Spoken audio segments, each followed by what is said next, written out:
Hello guys and welcome to another episode of Everyday EDC. My name is Tyler and today we have the CJRB Feldspar. For those of you who have already seen this video, I guess either feel free to watch it again or don't. I don't really care, but I did delete it because I made a mistake. Refer to my other video that I'm posting today for more information. Basically I kept saying CRJB versus CJRB because I'm a freaking idiot. So I'm going to try to rip through this video not because I've already done it, because I only have 17 minutes left of recording space on my phone, so I got to figure out what to do with that today. But today we have the CJRB Feldspar. Now I've been carrying this knife for the past week and a half. There's something sticky on my table. It's disgusting. I love it. This was my first the Crag was my first impression of CJRB, but this was my first real impression of CJRB. This to me honestly rivals that of the Backlash. It's a knife that, I mean, it's almost the same size as the Backlash, almost the same generic shape. To me it's the black on satin finish. You know, instead of the hollow grind, you got this flat grind that's relatively high. Can't really see it right there, but let's see here. There you go. There's a good angle. There it is. So it's relatively high. Jump into some specs real quick. And I don't know where the fuck my tape measure is, so we're gonna do this without that. So you guys can see it's not registering. That thing's so light. I'm just kidding. I'm jacked up. 4.14 ounces. I wonder if it's different if you close it. Shouldn't be, in theory, but the leverage and everything. Look at that. 4.15 ounces. You know this thing's scientifically accurate, so it's got to be true. Seriously, that's interesting. Anyways, totally off topic. If you leave your knife open when you measure it, it's going to be 1 ounce less than it should be. So 4.15 ounces. By no means a bug-out size, but by no means obtrusive or anything. Realistically, carrying this guy, I don't, there's nothing special about it being too big. Like I said, I've been carrying it for a while. And with the thumb studs, it makes it even more of a sleek design. Let's jump into some more measurements before we start talking a little bit about it. All right, I'm trying to do this to the camera, so this is kind of hard. Blade stock of 120 thousandths.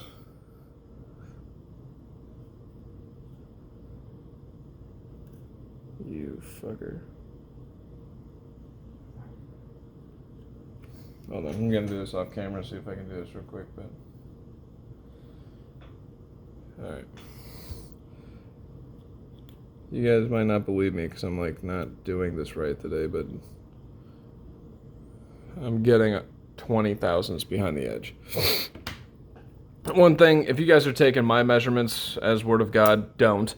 But also, if you're taking my measurements as like to be the most accurate and precise things, if you look at other guys' micrometers, they go into the thousands. This only goes in the tens and the hundreds. So a lot of times there's a huge difference between 1 and 2 when you're looking at behind the edge thickness.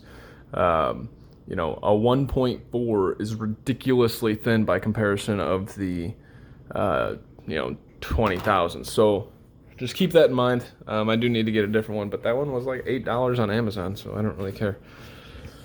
Size comparisons. Jesus. Civivi Elementum. I really like what I did to that knife. I just wish I didn't jack up the fucking... The Civivi Praxis. Let's bring it a little bit closer so it makes a little bit more sense. I got to get an overhead view because this angular view sucks. So as you can see, here's the Elementum. There's the Praxis all generically in line. Almost as long as the Praxis. And actually, from this angle, it's because this is a little bit more. There we go. I know it doesn't look like it because of the angle, but that's the way it's supposed to be. Maybe not. I don't fucking know. No, I'm just kidding. So it's just about as long as the Praxis. The handle length is just about as long. The handle width not width, but height is almost as long. They're almost as wide. Blade obviously is much smaller, but I guess what I'm getting at is the Praxis is a large knife. The Feldspar is a step under the large Praxis, right? All right, so here, just busting this guy out to be different. This is my Wheat Practic, which I don't know what I did, but I butchered this thing. I'm fucking up a lot of my knives. I don't know what I did to the Practic, though. Like, I've tried oiling it and everything. My action on it sucks. I haven't spent too much time on it, but it's like one of those things that after I sharpen it, some of the sharpening dust got in there and shit. It just, like, got fucked. I don't, that's dumb. All right. So, there's the Wheat Practic and the Civivi Backlash. What I want to do is I'm going to take this away. Let us look at these real quick. As you can see, so similar. Even the blade, like the amount of cutting edge on that blade is the exact same. I mean, actually, you might have a little bit more on the Feldspar just because of that huge finger choil on the Backlash. But look at the scales. I mean, the handle's almost the exact same as well. You know, you got some obviously different, chamfering on this side, and then on the back of this blade you have this heavy jimping right here, which that's my favorite landing zone of almost any knife. But obviously they're both ambidextrous pocket clips. They're both deep carry pocket clips. I kind of like the Civivi Backlashes a lot more than this one, but that is what it is. And this is on thumb studs. This is a flipper. So it's extremely similar, guys. Now, this blade, I can tell you, feels way lighter on the Backlash. Probably due to that hollow grind, I would guess. And maybe being that this is D2 and that this is 9CR 18 MOV. I'm not saying I'm a freaking weights or a scale guy, but I mean, maybe there's a difference in weight between the density of those two materials. Here is your PM2. One of the mistakes I almost bought last night, when I said in my last video, like if you get drunk, don't buy a knife. I literally almost bought like a Spyderco Shaman. I almost bought a Spyderco Manix 2XL, or the other one on the list was like some, I don't remember what pair of 3 it was, but it was like $200. And I'm like, yeah. And then I'm like, wait a second, no. You just spent like $300 on CJRB knives. Anyways, so this is my Spyderco Paramilitary 2 and my Spyderco Manix 2. Both with awkward carry profiles that nobody seems to care about. If you're Metal Complex, don't mean to, that's not me making fun of him. That's kind of just like me. He's a good dude, as far as I know. It's not like we have a relationship, but I'm saying I like his videos. He's a nice guy. Anyways, so here's the PM2 and the Manix 2. As you can see, a much better carry profile on the Feldspar than both of these. I never went over this. Give you guys a frame of reference for this. 53 thousandths thick for the handle, which is kind of thick. I mean, we'll be honest, that's kind of a thick handle. I mean, again, I don't worry about it. I think thicker handles, yes, they take up a little bit more pocket space, but in the meat of your hand, I think feels good. We're going to get to all that. I got one more comparison. Jesus, Butterfingers. I got one more thing to show you guys. All right, so that is the Rat number 1 and the ProTech Newport. As you can see with the ProTech Newport, much smaller than the Feldspar. As you can see with the Rat Model 1, much larger than the Feldspar. Okay, so hopefully one of these knives resonate with you guys so that you guys can see kind of a generic size comparison for them. All right, now getting into this knife. Ergos. I compared it to the Backlash. The ergos are almost as good as the Backlash. It doesn't have that ramp for your finger back here. And this forward finger choil is kind of cut in half. Other than that, the ergos are great. They're not Manix 2. I keep interchanging. Great in my opinion right now should be Manix 2 style ergos or Falcon ergos. This is good. Sorry about the lighting. It keeps, I should change that or something. But this is good.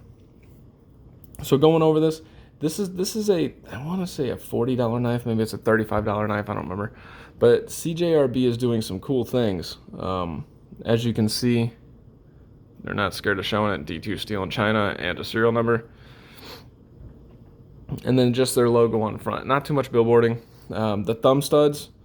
I can say the reason I felt like this had a strong detent, if you watch my last video, is it's actually starting to lighten up. But in the beginning, I felt like I was putting a lot of pressure here to get it to launch. Once it launched, the action was fine to break the detent, but breaking the detent it felt difficult. But then again, maybe that's because I got so used to flippers, I lost my freaking calluses on my thumb to do that. Like maybe it's been so long since I've done that my thumb kind of lost the padding that I had.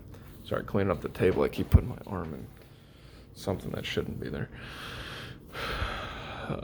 So as far as knocking down the edges, the one thing I did notice is that at least on the crag, less on this knife, but on the crag behind here, there is quite a bit of sharp edges with that G10. It's not metal, it's the G10. It just feels sharp. The Feldspar, I don't feel it. It doesn't feel that sharp. I mean, if I put my finger in there and pull, it does. The knife, it doesn't feel like these edges have been knocked down, but it's also not something that I think I can... Yeah, it does not feel like it's sharp. A lot of knives have this sharp edge here that you feel like you can cut yourself on. I don't feel like I can cut myself on that. Little lanyard hole that's not really emphasized at all, so that's pretty cool. You get this deep carry pocket clip that it's ambidextrous. Sorry, I keep hearing things. Ambidextrous pocket clip, T6 body screws, unfortunately, and pocket clip screws, and then we have this T8 pivot screw. Again, the action on this rivals all of the Civivi's action.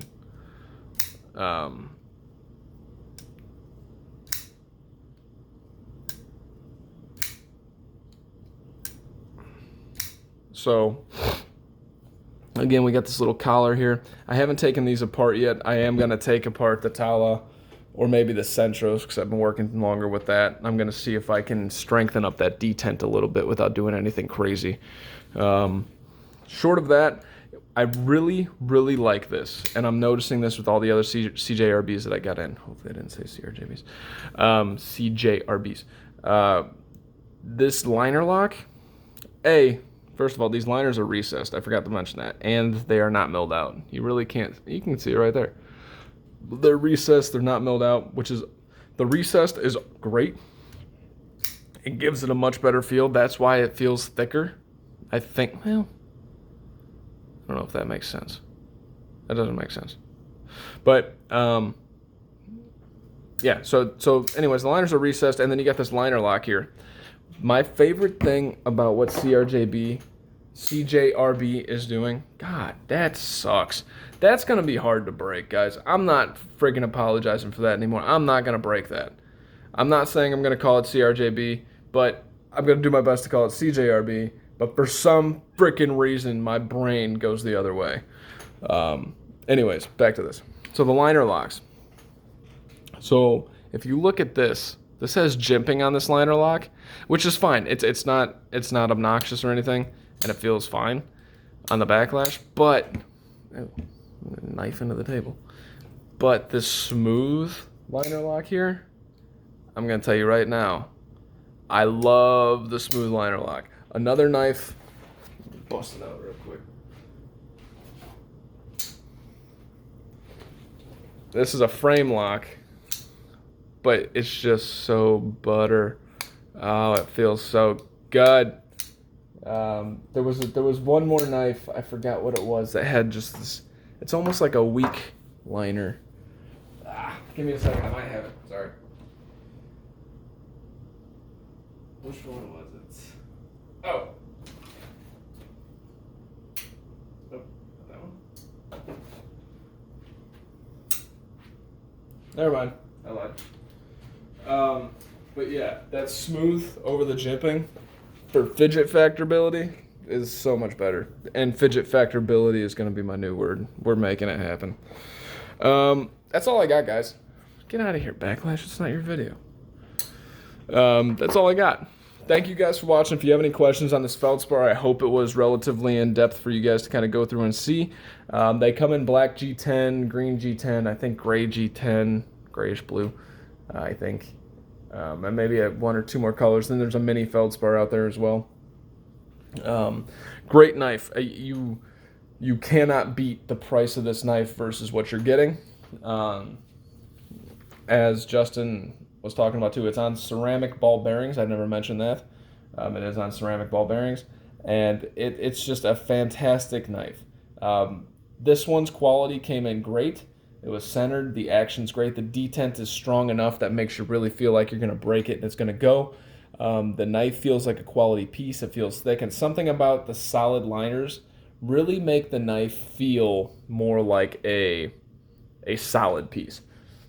I know that's kind of redundant because the more time that they spend in those liners, the more money it's going to cost for them. But, you know, whatever. The heft of this knife is like the perfect amount in your hand to feel good. Well, guys, I'm approaching that 17-minute mark, and I only have 17 minutes and 32 seconds left on my recording space. So I guess that means I better stop yapping my jaw and let you guys get out of here. My name's been Tyler. This is Everyday EDC. Stay sharp. Stay safe, guys. Wear your freaking masks. Be respectful to people. And, you know, just have a good time out there. Just because Corona and all that shit's going on does not mean you can't enjoy yourselves.